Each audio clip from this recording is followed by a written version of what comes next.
Bismillahirrahmanirrahim. Assalamualaikum warahmatullahi wabarakatuh.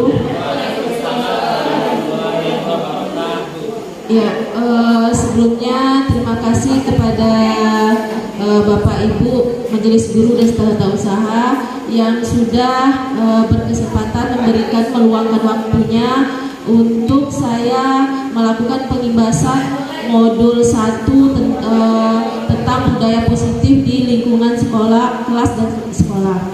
Nah, saya di sini sebagai salah satu calon guru penggerak yang akan menyampaikan salah satu materi yaitu tentang budaya positif, di mana menurut saya ini penting diterapkan, ya. Ini memang ini merupakan program guru penggerak, tetapi ini saya rasa karena kita adalah sebagai sekolah penggerak, jadi kita harus juga memahami materi tentang budaya positif ini, ya. Nah, kepada Bapak Ibu Majelis Guru, mari sama-sama kita melakukan paradigma baru tentang pembelajaran diferensiasi terkait dengan kita sebagai sekolah penggerak. Nah, ada beberapa intervensi dari Kementerian Pendidikan, yaitu Mas Nadiem, untuk sekolah penggerak dan guru penggerak. Yang pertama itu adalah pendampingan konsultasi ke sekolah, ya. Nah, ini yang saya lakukan. Kemudian penguatan SDM sekolah atau coaching. Kemudian pembelajaran dengan paradigma baru atau pembelajaran diferensia, ya. Jadi diharapkan untuk ke depan kita bisa melakukan pembelajaran secara diferensia ini. Kemudian yang keempat itu adalah perencanaan berbasis data, dan yang kelima itu adalah digitalisasi sekolah. Tadi sudah disampaikan oleh Ibu Kepala Sekolah bahwa untuk kedepannya kita harus melaksanakan kegiatan kita banyak menggunakan digital, ya, seperti contoh pustaka digital, kemudian laboratorium digital, seperti itu. Nah, pada modul 1.1 itu adalah yang pertama itu adalah tentang filosofi KHD. Filosofi KHD ini adalah Ki Hajar Dewantara. Menurut Ki Hajar Dewantara itu adalah pendidikan adalah menuntun segala kekuatan kodrat yang ada pada anak, alam dan zaman agar mereka mencapai keselamatan dan kebahagiaan. Kemudian di sini menurut KHD pendidikan itu berhambat pada murid, ya. Pendidikan harus pada murid, pendidikan harus berpihak pada murid sesuai dengan minat, bakat dan kemampuan. Nah, ini juga sudah disampaikan oleh Ibu Kepala Sekolah tadi. Kita bisa mengelompokkan itu sudah diterapkan di SMP 3 tadi kata Bu Kepala Sekolah. Kita mengelompokkan siswa murid kita itu berdasarkan minat dan bakat serta kemampuan anak. Nah, menurut KHD juga guru itu ibarat petani, sekolah itu ibarat lahan, dan murid ibarat benih, ya. Nah, jadi petani di sini kita sebagai petani ingin benih kita tumbuh subur, tentu kita harus menyediakan lahan yang baik, pupuk yang baik, kemudian menyiangnya, ya, agar benih yang kita tanam itu akan menghasilkan baik. Nah, di sini yang berikutnya itu adalah nilai guru penggerak. Di sini bukan hanya untuk saya saja, karena kita di sini adalah sebagai sekolah penggerak, otomatis kita semua itu adalah merupakan guru penggerak. Nah, jadi ada beberapa nilai yang harus kita terapkan. Yang pertama itu adalah nilai mandiri, reflektif, inovatif, kolaboratif, dan berpihak pada murid. Yang berikutnya adalah peran guru penggerak, ya. Tadi sudah saya sampaikan bahwa kita sekolah penggerak, maka semua guru itu adalah penggerak. Yang pertama adalah menjadi pemimpin pembelajaran, ya. Itu kita sebagai di kelas. Kemudian menjadi coach bagi guru lain. Ini membagi ilmu, kemudian mendorong kolaborasi. Nah, mungkin dengan mendorong kolaborasi ini tadi sudah disampaikan bahwa kita diminta oleh fasilitator sekolah penggerak itu membentuk komunitas belajar, ya. Kemudian yang keempat, mewujudkan kepemimpinan murid. Yang kelima, menggerakkan komunitas praktisi. Nah, ini yang jadi dilema itu untuk kita sebagai di Solo Selatan, di Sumbar, itu sudah disampaikan bahwa sama Ibu Kepala Sekolah kemarin bahwa untuk pembentukan komunitas praktisi, penggunaan PMM platform Merdeka Belajar itu kita nomor 2 dari bawah, nomor 2 di atas Papua. Nah, di sini nanti mungkin melalui Pak Wakaf atau Bu Kepala Sekolah, bagaimana kita membentuk komunitas praktisi ini agar sekolah kita bisa terbaca di PMM, ya. Untuk yang sudah melakukan komunitas praktisi di sekolah itu adalah di SMP 13. Itu dilakukan oleh dikoordinatorkan oleh Pak Roma, kemudian ketuanya Ibu Teti. Nah, syaratnya untuk melakukan komunitas praktisi itu adalah mengupload satu saja aksi nyata di PMM. Terserah sesuai dengan modul yang akan kita ambil, ya. Nah, ini dibentuk kelompok. Nah, kabarnya untuk komunitas praktisi ini nanti terkait kalau sudah ada di komunitas praktisi sekolah ini akan terkait ke MGMP. Nah, kabarnya juga kalau sudah ada komunitas praktisi untuk guru bersertifikasi mungkin jamnya kurang, ya, bisa dikurangkan, tidak 24 jam wajib lagi. Seperti itu, ya. Yang kemudian itu adalah visi guru penggerak. Dalam mewujudkan suatu perubahan diperlukan visi dan langkah-langkah yang tepat dalam mencapainya. Adapun visi ini dapat terwujud jika terdapat kerjasama dengan semua warga sekolah. Karena dalam mewujudkan visi diperlukan langkah yang konkret menggunakan metode inquiry apresiatif atau IA dengan tahapan bagja. Nah, ini bisa kita terapkan di pembelajaran kita. Adapun tahapan bagja ini yang pertama itu adalah pertanyaan. Mungkin kita mencari permasalahannya, ya, apa yang terjadi pada permasalahan di kelas kita. Kemudian ambil pelajarannya, kita ambil, ya, kita pelajari. Kemudian gali mimpi apa yang kita impikan untuk anak didik kita. Kemudian kita jabarkan rencana kita, apa yang kita buat. Mungkin ini nanti penerapannya dalam RPP. Kemudian kita eksekusinya dalam pelaksanaannya, seperti itu tahapan bagja, ya.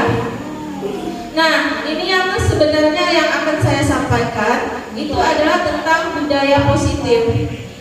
Nah, ada beberapa latar belakang tentang budaya positif, yaitu suasana positif itu sangat mendukung dalam menciptakan pembelajaran yang kondusif. Karena dengan suasana yang positif, peserta didik dan guru akan menemukan suatu kondisi pembelajaran yang menyenangkan, sehingga proses pembelajaran dapat berjalan tanpa adanya suatu beban, tapi suatu kebutuhan. Nah, suasana positif juga akan membantu menggerakkan moral yang positif bagi peserta didik, sehingga karakter peserta didik tidak hanya terbentuk dari akademik intelektualnya saja, tapi juga dari lingkungan yang ada. Kemudian budaya positif. Apa itu budaya positif? Budaya positif itu adalah nilai-nilai, keyakinan-keyakinan, dan kebiasaan-kebiasaan di sekolah yang berpihak pada peserta didik agar peserta didik dapat berkembang menjadi pribadi yang kreatif, penuh hormat, dan bertanggung jawab. Kemudian yang berikutnya itu adalah tentang disiplin positif. Disiplin positif ini adalah merupakan suatu cara penerapan disiplin tanpa kekerasan dan ancaman, yang dalam praktiknya melibatkan komunikasi tentang perilaku yang efektif antara guru dan peserta didik. Nah, dalam penerapan disiplin positif ini, peserta didik diajarkan untuk memahami konsekuensi dari perilaku mereka. Selain itu, disiplin positif juga mengajarkan peserta didik tentang tanggung jawab serta rasa hormat dalam berinteraksi dengan lingkungannya. Jadi disiplin positif ini adalah merupakan salah satu cara penerapan disiplin yang bertujuan untuk menumbuhkan kesadaran serta memberdayakan peserta didik untuk melakukan sesuatu tanpa adanya rayuan, ancaman ataupun hukuman. Ini yang tadi jadi permasalahan oleh Ibu Kepala Sekolah, bagaimana kita sementara siswa kita seperti ini. Nah, ini disiplin positif ini akan melahirkan nilai-nilai kebajikan sesuai dengan profil pelajar Pancasila. Ya, yang pertama itu adalah beriman bertakwa kepada Tuhan Yang Maha Esa dan berakhlak mulia. Yang kedua berkebinekaan global. Yang ketiga bergotong royong. Keempat mandiri. 5 bernalar kritis dan keenam kreatif sesuai dengan profil pelajar Pancasila. Nah, bagaimana cara menerapkan budaya positif? Yang pertama itu adalah kita harus membentuk keyakinan kelas sama dengan kesepakatan kelas, ya. Kesepakatan kelas atau kesepakatan pada guru mata pelajaran masing-masing, ya. Kita harus buat, kalau sekarang dinamakan dengan keyakinan kelas, itu sama dengan kesepakatan. Nah, contoh bentuk keyakinan kelas. Ini contohnya saja, misalnya dilarang berisik saat belajar, kemudian tidak membuat keributan, saling kerjasama, tidak boleh terlambat, saling menghormati, meminjam pena harus dikembalikan. Kita serahkan ke anak apa yang anak itu sepakatin. Nah, kalau sekarang dinamakan dengan keyakinan kelas. Kemudian bahagia dan gembira, dilarang membuli. Kemudian boleh meletakkan air minum di atas meja. Kita serahkan ke siswa semuanya, bukan kita yang menentukan. Nah, dari inilah kita bisa menerapkan budaya positif, ya.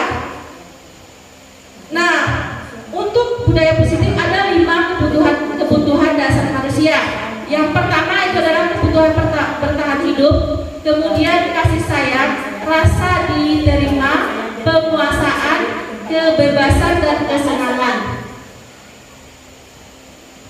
Nah, ini 5 posisi kontrol yang untuk menerapkan budaya positif. Itu adalah suatu program disiplin positif yang berpusat pada murid yang dikembangkan oleh Dian Gosen dengan pendekatan restitusi yang disebut dengan 5 posisi kontrol. Apa itu 5 posisi kontrol? Yang pertama itu adalah penghukum, yang kedua itu adalah pembuat rasa bersalah, yang ketiga itu adalah teman, yang keempat pemantau, yang kelima manajer. Nah, mari sama-sama Bapak Ibu kita renungkan untuk ini ke bawah itu kita di sini sebagai apa? Sebagai penghukumkah? Sebagai pembuat rasa bersalahkah? Sebagai temankah, sebagai pemantau atau sebagai manajer? Nah, lebih bagusnya kita sebagai petani menurut filosofi PHD atau sebagai guru itu kita diharapkan untuk sebagai manajer. Nah, ini sedikit video contoh dari 5 posisi kontrol tersebut. Silakan.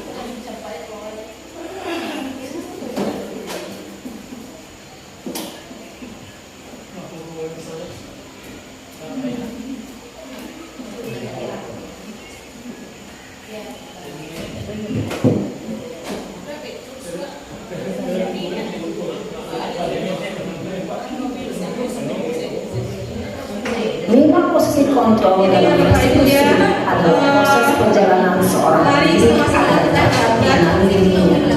Pada video kali ini, kita akan membahas tentang 5 posisi kontrol yang dikembangkan oleh Dian Gosen dan contoh penerapannya.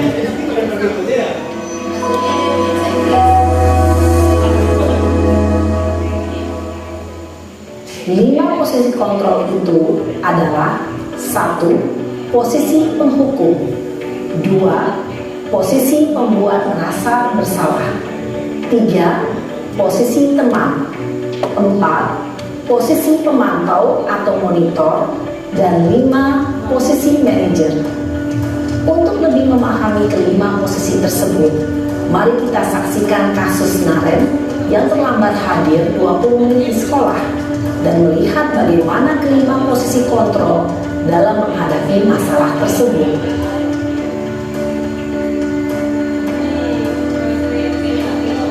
Ini contoh untuk posisi penghukum.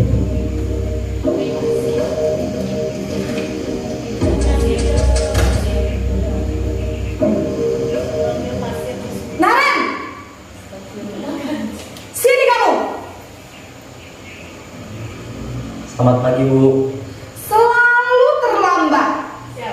Kamu deh, pasti terlambat. Maaf, Bu. Saya Apa? Apa coba? Alasan kamu apa lagi? Kapan sih kamu tidak terlambat? Malas sekali ya kamu jadi anak. saya Dasar pemalas. Gak kapok-kapok sih kamu. Sudah berapa kali terlambat? Sana, kamu keliling lapangan basket 2 kali. kenapa saya harus keliling lapangan basket, Bu? Kenapa? Kamu melawan ibu. Berani-beraninya jawab. Sudah terlambat, masih berani jawab pula. Sekarang, keliling lapangan basket 5 kali sekalian. Biar kapok. Cepat. Pergi sana ke lapangan basket. Posisi penghukum biasanya berbicara dengan nada tinggi, menghardik, menunjuk-nunjuk, menyakiti, dan menyindir. Hukuman bisa berupa fisik maupun psikis. Ibu dan bapak guru hebat. Dampak yang terjadi pada murid ketika guru berada pada posisi penghukum adalah murid cenderung akan memberontak, bahkan menyimpan dendam.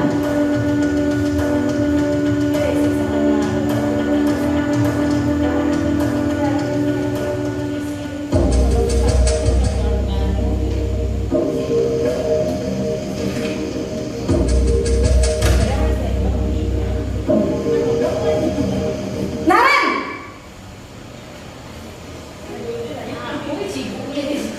Selamat pagi, Bu. Naren, kamu kenapa terlambat lagi, nak? Ya Tuhan, Naren, kamu senang ya bikin ibu susah ya? Kalau kamu terlambat lagi, nanti ibu yang ditegur bapak kepala sekolah, nak. Disangka ibu tidak bisa membina kamu. Duh, gimana ini?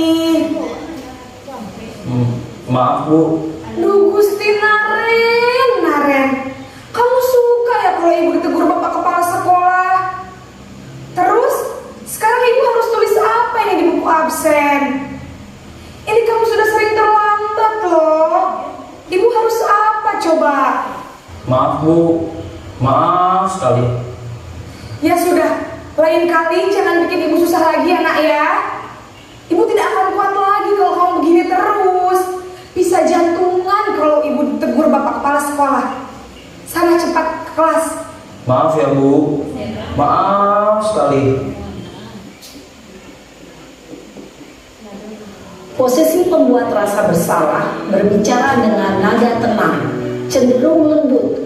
Namun kata-kata yang diutarakan membuat murid merasa menjadi orang yang gagal, memandang buruk dirinya sendiri, merasa tidak berharga, dan tidak sanggup membahagiakan orang lain. Ketika guru mengambil posisi pembuat rasa bersalah, murid akan menganggap dirinya yang bersalah dan ia akan menyimpan emosi negatif tersebut di dalam dirinya.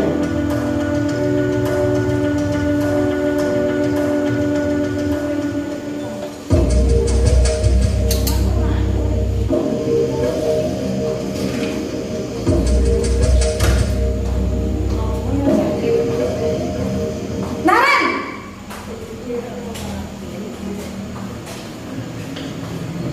Selamat pagi, Bu. wah, sudah jam berapa ini nak? Terlambat lagi ya sayang. Iya, Bu. Habis ibu saya lupa bangunkan saya, Bu. Kamu malah menyalahkan ibu kamu. Kamu bukannya anak yang larinya paling kencang. Kok terlambat sih? Iya, Bu. Saya memang terlambat bangun tadi. Jadi, biarpun saya lari kencang, tetap gak kekejar, Bu. Ya sudah sana, nanti lain kali larinya lebih kenceng lagi ya, biar gak terlambat lagi. Bikin seneng ibu, demi ibu, bisa kan? Bisa lah, Bu. Ya sudah sana masuk kelas, ibu beresin urusan absen kamu. Kamu ini ada-ada saja. Dalam posisi teman, guru berbicara dengan nada suara ramah, akrab, cenderung bersenda gurau untuk menjaga suasana tetap santai. Murid akan merasa senang, aman, dan akrab dengan guru. Identitas yang tercipta adalah identitas sukses atau berhasil. Namun, perlu diingat, karena ini masih dorongan eksternal, maka ada faktor ketergantungan dari murid kepada orang tertentu. Di sini, guru absennya, sehingga di lain waktu, murid bisa berperilaku baik, namun hanya kepada orang-orang tertentu saja.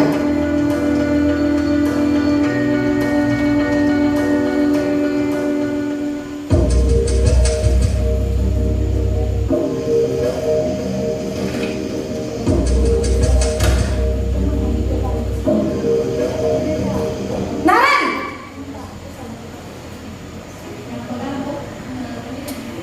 Selamat pagi, Bu. Naren, apa peraturan sekolah kita tentang jam berapa kita harus masuk sekolah, Nak? Kita harus di sekolah jam 7, Bu. Iya betul, sekarang sudah jam 7.20. Naren sudah tahu konsekuensinya jika terlambat hadir. Paham, Bu. Saya harus tinggal kelas pas jam istirahat selama 20 menit. Iya benar, konsekuensinya demikian. Jadi nanti jam 9.30 pas istirahat, kamu harus tinggal di kelas, kerjakan tugas tambahan untuk ketertinggalan kamu, ya? Baik, Bu.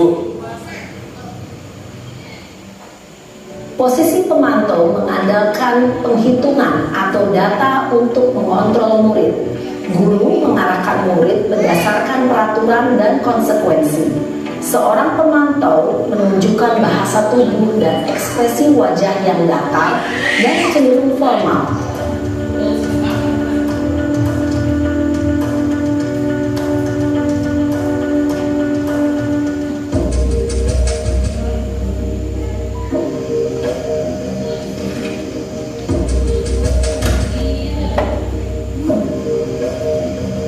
Naren!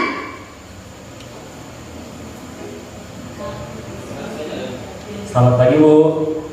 Selamat pagi, Naren. Maaf, Bu. Saya terlambat. Iya, sekolah masuknya jam 7, sekarang sudah jam 7.20. Jadi sekarang bagaimana ini, Naren? Maaf, Bu. Saya lupa setel alarm saya semalam. Baiklah, menurut kamu, keyakinan sekolah yang mana yang perlu kamu tingkatkan? Menghargai diri sendiri dan orang lain mungkin, ya, Bu. Setuju. Jadi, apakah Naren meyakini prinsip saling menghormati tersebut? Iya, Bu. Saya meyakininya. Apakah Naren bersedia memperbaiki masalah keterlambatan ini? Bersedia, Bu. Bagaimana kamu akan memperbaiki masalah keterlambatan ini? Saya akan coba untuk tidak lupa menyetel alarm saya, Bu. Baik, kalau Naren lupa menyetel alarm di rumah, ada orang yang kira-kira bisa bantu mengingatkan tidak? Ada, Bu. Kakak saya, Kak Emma. Ada lagi selain Kak Emma? Selain Kak Emma, ada ibu saya. Baik, jadi yang mengingatkan Naren adalah Kak Emma dan ibu kamu, ya? Kira-kira akan mulai setel alarm kapan nih, Naren? Setelah pulang sekolah, akan segera saya lakukan.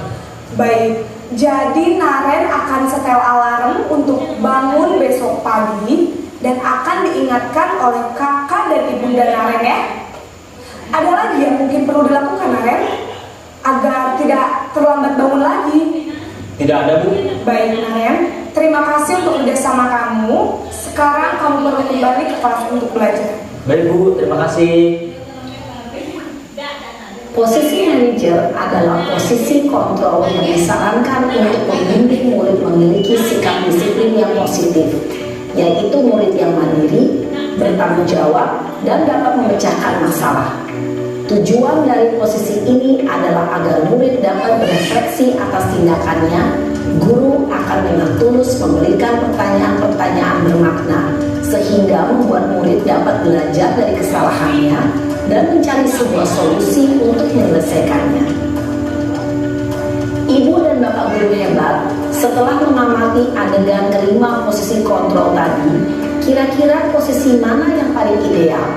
Posisi mana yang dapat menunjang motivasi intrinsik murid?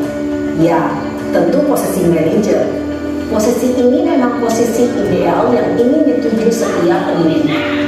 Pada posisi inilah, guru dapat menerapkan disiplin positif yang berpihak pada murid, yang memerdekakan murid.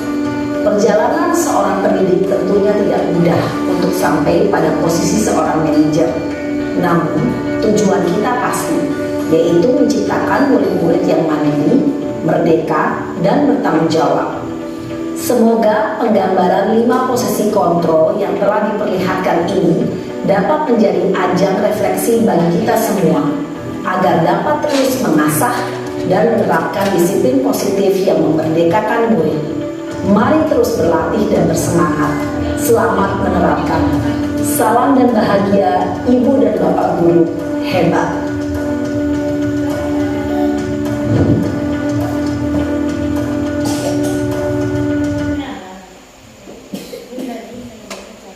Ya, itulah Bapak Ibu 5 posisi kontrol kita sebagai pendidik. Ya, mudah-mudahan kita semua bisa menjadi posisi kontrol yang kelima, yaitu sebagai manajer. Ya, nah untuk menerapkan 5 posisi kontrol ini mungkin bisa kerjasama nanti dengan guru BK, yaitu dengan menerapkan segitiga restitusi, di mana segitiga restitusi itu adalah proses menciptakan kondisi bagi murid yang memperbaiki kesalahan mereka sehingga mereka menjadi kembali kepada kelompok mereka dan karakter yang lebih kuat. Nah, jadi Bapak Ibu, inilah yang kita harapkan, yang dikatakan memerdekakan murid seperti itu ya Bapak Ibu, yaitu kita posisikan kita sebagai manajer. Nah, adapun 3 sisi restitusi segitiga. Yang pertama itu adalah menstabilkan identitas. Mungkin tadi pada penerapan posisi manajer sudah diterapkan, kita menanyakan apa yang terjadi, penyebabnya apa, kemudian pada dinyatakan yang salah itu apa, kemudian menanyakan keyakinan, ya solusinya bagaimana terhadap kesalahan yang sudah dilakukan oleh murid kita. Nah, ini contoh bagaimana cara menstabilkan identitas. Yang pertama itu adalah membuat salah itu tidak apa-apa, ya. Kemudian tidak ada manusia yang sempurna. Mungkin kita sampaikan istilahnya manusia itu tidak sempurna, kesalahan itu wajar, tetapi jangan diulangi. Mungkin seperti itu ya. Kemudian saya juga pernah melakukan kesalahan yang sama. Kita bisa menyelesaikan ini. Kemudian Bapak, Ibu tidak tertarik mencari siapa yang salah. Kita tidak boleh mencari siapa yang salah, ya, tapi kita mencari solusi dari permasalahan itu. Kemudian kita berhak, ibaratnya siswa berhak untuk merasakan hal tersebut. Kemudian yang terakhir, contoh yang terakhir itu adalah menanyakan apakah kamu sedang menjadi teman yang baik buat dirimu sendiri. Jadi merefleksi diri sendiri bagi muridnya. Kemudian contoh validasi tindakan yang salah itu adalah padahal contohnya ya, kata-katanya, padahal kamu bisa melakukan yang lebih buruk dari ini ya. Kemudian kamu pasti punya alasan mengapa melakukan hal itu. Kemudian kamu patut bangga pada dirimu sendiri karena kamu telah melindungi sesuatu yang penting buat kamu. Contoh yang lain, kamu boleh mempertahankan sikap itu, tapi kamu harus menambahkan sikap yang baru. Masih banyak lagi contoh-contoh yang lain, pertanyaan-pertanyaan lain yang menerapkan untuk memerdekakan murid. Kemudian yang terakhir, segitiga restitusi yang terakhir yaitu menanyakan keyakinan. Contohnya adalah apa yang kita percaya di keyakinan kelas atau sekolah kita. Kemudian apa nilai-nilai umum yang telah kita sepakati, kemudian apa bayangan kita tentang kelas atau sekolah yang ideal, kemudian kamu mau jadi orang seperti apa, kemudian apa yang akan kamu lakukan untuk memperbaiki masalah ini. Nah, mungkin ini kalau untuk di sekolah kita sudah menerapkan, kita sudah punya tata tertib. Di sekolah, di kelas mungkin kita juga ada sebagian kita yang sudah menerapkan keyakinan kelas, artinya kesepakatan kelas selama proses belajar mengajar. Nah, mudah-mudahan ini memang sulit bagi kita semua. Kita sama-sama belajar. Saya belajar, Bapak Ibu juga belajar. Nah, ini yang ditekankan karena kita adalah sebagai sekolah penggerak. Ini ditekankan kita semua itu bisa menerapkan hal tersebut, ya. Nah, kemudian untuk komunitas praktisi, mungkin sama-sama mungkin melalui Pak Waka nanti kita diskusikan bagaimana. Saya sudah menanyakan sama SMP 13 Bu Teti, caranya itu adalah satu saja kita mengupload aksi nyata itu sudah tergabung di komunitas praktisi. Selama ini mungkin ada sebagian yang tidak tahu, kita mungkin pernah sering buka PMM tetapi apa fungsi dari PMM tersebut kita belum paham betul. Nah, itulah diseminasi saya pada hari ini. Terima kasih kepada Bapak Ibu yang telah meluangkan waktunya. Mungkin sedikit saya berpantun sedikit, ya. Pulang sekolah jalan kaki sampai rumah. Saya tutup presentasi ini, salam hormat dan terima kasih. SMP Negeri 28 bisa, SMP Negeri 28 hebat, vokasi kuat menguatkan Indonesia. Terima kasih Bapak Ibu. Assalamualaikum warahmatullahi wabarakatuh.